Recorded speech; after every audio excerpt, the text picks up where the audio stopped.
Welcome to 99 TV. నేను బ్రహ్మనాయుడు. ఏపీలో శివలింగం ధ్వంసం, సర్కార్ సీరియస్.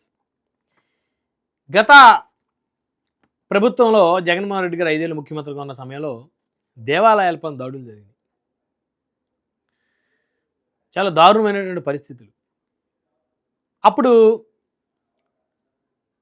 ఆయన ప్రభుత్వాన్ని, ఆయన్ని పెద్ద ఎత్తున ఇటు కూటమి పార్టీలకు చెందిన కార్యకర్తలు కానీ, హిందూ సమాజం కానీ విమర్శలు చేసింది. మరి ఇప్పుడు ఏం జరుగుతుంది అంటే, ఏ నాయకుడు, ఏ పార్టీ అధినేత కూడా పలానా దేవాలయాన్ని ధ్వంసం చేయని చెప్పి ఎవరిని పంపించాడు. ఇది క్లియర్. కాకపోతే ప్రభుత్వంలో ఒకరుంటే అపోజిషన్లు ఏం చేస్తారు, ఎక్కడ ఏం జరిగినా ప్రభుత్వానికి చెందిన అధినేత, ప్రభుత్వాధినేత ఎవరైతే ఉన్నారో ముఖ్యమంత్రి, ఆ పార్టీకి చెందినటువంటి అధినేత, వాళ్ళ మీద నిందలేస్తారు. ఇది నిజం. సో ఏ రాజకీయ పార్టీ నాయకుడు కానీ, ఏ రాజకీయ పార్టీ అధినేత కానీ పలానా దేవాలయాన్నో, పలానా మసీదునో, పలానా చర్చినో ధ్వంసం చేయండి అని చెప్పేసి ఎవరికి చెప్పడం. సో కాబట్టి మనం ఏదైనా అంశం, ఇలాంటి అంశాలు మాట్లాడుకునేటప్పుడు చాలా క్లియర్గా మాట్లాడుకోవాలి. ఇవి చాలా సెన్సిటివ్ అంశాలు. సో ఎవరిని ఆపాదించకూడదు, అంటకట్టకూడదు. ఇక జగన్ హయాంలో హిందూ ఆలయాల ధ్వంసం చర్యలు తీసుకున్నట్టు అప్పట్లో కనపడలేదు. అప్పుడు పొరపాటు ఏంటంటే, కొడాల నాని గారు లాంటి కొంతమంది మంత్రులుగా ఉండి ఆలయాలకు సంబంధించి విగ్రహం ధ్వంసం అయితే ఆ విగ్రహం ప్లేస్లో మరొక విగ్రహం పెడతాం, దానివల్ల ఏంటి ప్రాబ్లం అని కూడా మాట్లాడిన పరిస్థితులు ఉన్నాయి. కాబట్టి జగన్మోహన్ రెడ్డి గారికి అప్పట్లో చెడ్డ పేరు వచ్చింది. ఆలయాలు ధ్వంసం అవుతున్నా కూడా, విగ్రహాలు ధ్వంసం అవుతున్నా కూడా కనీసం మీరు స్పందించరు అని చెప్పేసి. ఆయన కనుక స్పందించి ఇలాంటి వాళ్ళని అరికట్టి, వాళ్ళ నోటికి తాళం వేసి విచారణ జరిపించి కొంతమంది మీద చర్యలు తీసుకోగలిగినట్లయితే ఆ రోజు జగన్మోహన్ రెడ్డి గారు ఖచ్చితంగా ఆయనకు మంచి పేరు ఉండేది. ఇక ఇప్పుడు చూద్దాం అంశం. ఇక తాజాగా ఒక కలకలం, ద్రాక్షారామంలో శివలింగం ధ్వంసం. చూశారు కదా, నిందితుడు టీడీపీ కార్యకర్త అంటున్నారు వైసీపీ వాళ్ళు. కూటమి పాలనలో సనాతన ధర్మం ప్రమాదంలో పడిందని చెప్పేసి ఇప్పుడు వైసీపీ ఎదురుదాడి చేస్తుంది. సాధారణంగా ఈ కూటమి ప్రభుత్వంలో పవన్ కళ్యాణ్ గారు సనాతన ధర్మ పరిరక్షకుడిగా ఆయన ముందుకెళ్తా ఉన్నారు. నరేంద్ర మోదీ గారు సనాతన ధర్మాన్ని కాపాడుకునేటువంటి ఆలోచనలో ఆయన ఏ విధంగా ఉన్నారో అందరికీ తెలుసు. చంద్రబాబు గారు, ఆయన కూడా భగవంతుడి మీద అపారమైన నమ్మకం ఉన్నటువంటి వ్యక్తి.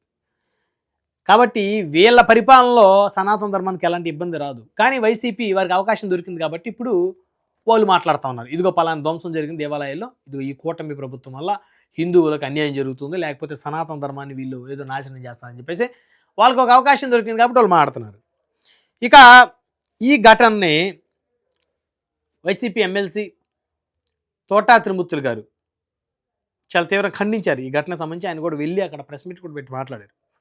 కూటమి ప్రభుత్వం మీద తోట త్రిమూర్తులు గారు ఆగ్రహం వ్యక్తం చేశారు. ఆయన ఏమంటున్నారంటే, ఇమీడియట్గా ఎవరైతే చేశాడో వాళ్ళని శిక్షించాలని చెప్పేసి ఆయన డిమాండ్ చేస్తూ ఉన్నారు. సంప్రోక్షణ చేయకుండా మరో లింగాన్ని ఎందుకు ప్రతిష్ఠించారన్నారు తోట త్రిమూర్తులు గారు. ఆయన ఈ అంశం మీద చాలా సీరియస్గా ఉన్నారు. ఎక్కడైనా ఏదైనా ఇష్యూ జరిగితే ప్రతిదీ కూడా వైఎస్ఆర్ కాంగ్రెస్ పార్టీకి అంటగడుతున్నారు. సో ఇష్యూస్ జరిగినప్పుడు వాటి మీద క్లియర్గా ఒక రిపోర్ట్ తీసుకోవాల్సిన బాధ్యత ప్రభుత్వానికి కానీ పోలీస్ శాఖ కానీ ఉంది. సో కాబట్టి ఇష్యూలాగా చూడకుండా ప్రత్యర్థి పార్టీకి అంటగట్టేటువంటి కార్యక్రమంలోనే కూటమి ప్రభుత్వం భాగస్వామ్యం అయింది. ఇక దీన్ని కూడా జగన్ మీదకి తోసేయండి అని చెప్పేసి ఆయన మాట్లాడిన పరిస్థితి ఉంది. ఇక ఈ ఘటనపై కూటమి సర్కార్ కూడా చాలా సీరియస్గా ఉంది. నిందితుడి శ్రీనివాస్ని పోలీసులు అరెస్ట్ చేశారు. ఎవరైతే శివలింగాన్ని ధ్వంసం చేశాడో నిందితుడు, అతన్ని పోలీసులు ఆల్రెడీ పట్టుకున్నారు, అరెస్ట్ చేశారు. అయితే అక్కడ మనకేం తెలుస్తుందంటే, కనుక్కుంటే పూజారి గారి మీద ఉన్నటువంటి కోపం ఒకటి.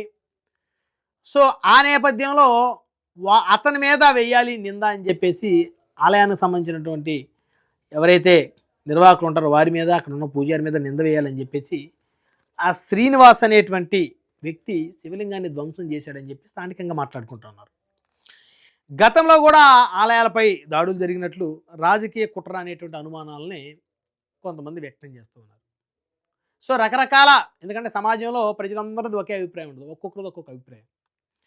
ఇక ద్రాక్షారామ భీమేశ్వర ఆలయం పంచరామాల్లో ఒకటి, చాలా ప్రసిద్ధి చెందిన ఆలయం, పవర్ఫుల్ ఆలయం, శక్తివంతమైన ఆలయంగా పేరుంది. ఆలయానికి సంక్రాంతికి భారీగా భక్తులు వస్తుంటారు. పండుగకు ముందే మరి ఈ ఘటన జరగటం అనేది చాలా బాధాకరమైనటువంటి అంశం.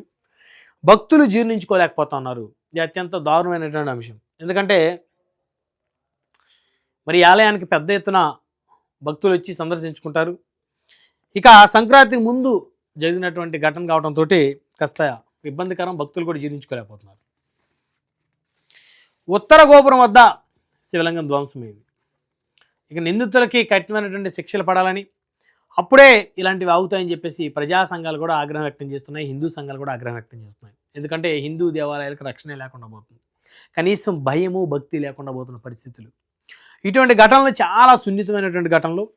సో జగన్మోహన్ రెడ్డి గారి హయాంలో ఆపలేకపోయారు. సో రీజన్ ఏదైనా అయి ఉండొచ్చు, కానీ కూటమి ప్రభుత్వ హయాంలో ఇలాంటి ఘటనలు జరగకుండా ఆపాలంటే నిందితులు కఠినంగా శిక్షిస్తే మాత్రమే ఇలాంటి ఘటనలు జరగకుండా ఆగుతాయి. ఎందుకంటే అతను దేవుడి మీద కోపంతో చేసి ఉండొచ్చు, లేదా పూజారి గారి మీద నింద చేసి ఉండొచ్చు, లేకపోతే ఆలయ నిర్వాహకుల మీద నింద వేయాలి, ఇలా ధ్వంసం చేసి ఉండొచ్చు. ఏదైనా కానీ అతని ఆలోచన విధానం ఏదైనా కానీ చేసింది తప్పు. సో ఇలాగా ఆలయాల మీద ధ్వంసం జరిగినప్పుడు ఖచ్చితంగా అందరూ ఖండించాలి, ప్రభుత్వం కూడా కఠినమైన చర్యలు తీసుకోవాల్సిన అవసరం ఉంది. సో లేదంటే భవిష్యత్తులో ఇలాంటి అపచారాలు మళ్ళీ జరుగుతాయి కఠినంగా శిక్షించకపోతే.